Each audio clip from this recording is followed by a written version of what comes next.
কারণ ৭১ আমাদের শিকড়, ২৪ আমাদের অস্তিত্ব।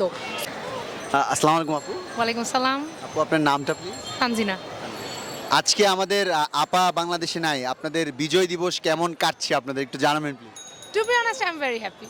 মানে ইটস লাইক যে বলছিল একটা লোক, শেখ হাসিনা চলে গেছে, শেখ হাসিনা নাই, শেখ হাসিনা পালিয়ে গেছে, শেখ হাসিনা কখনো পালায় না। Now she is gone and I am so happy. আপনারা এখন মনে হচ্ছে যে বিজয় দিবসের উল্লাসটা আপনারা পাচ্ছেন 100%। আপনাদের কাছে। ৭১ দিয়ে হচ্ছে অনেকে চাচ্ছে ২৪ ঢেকে দিতে, ২৪ দিয়ে ৭১ ঢেকে দিতে চাচ্ছে। সো ইটস নেভার পসিবল, কারণ ৭১ আমাদের শিকড়, ২৪ আমাদের অস্তিত্ব। সো কোনোটার চাইতে কম না, দুইটার অবদানই অনেক।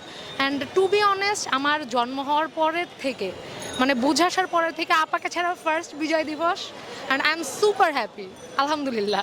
আপার উদ্দেশ্যে যদি কিছু বলার থাকে, আপা এই দেশে আসতে চাওয়া বা না চাওয়া, আপনারা যদি কিছু বলতে চান ও প্লিজ আসতে পারবে না। আপাকে বলেন আপনি যেখানে আছেন সেখানেই ভালো থাকেন। 100%, আপনি যেইখানে আছেন খুব ভালো থাকেন। Stay blessed, be happy.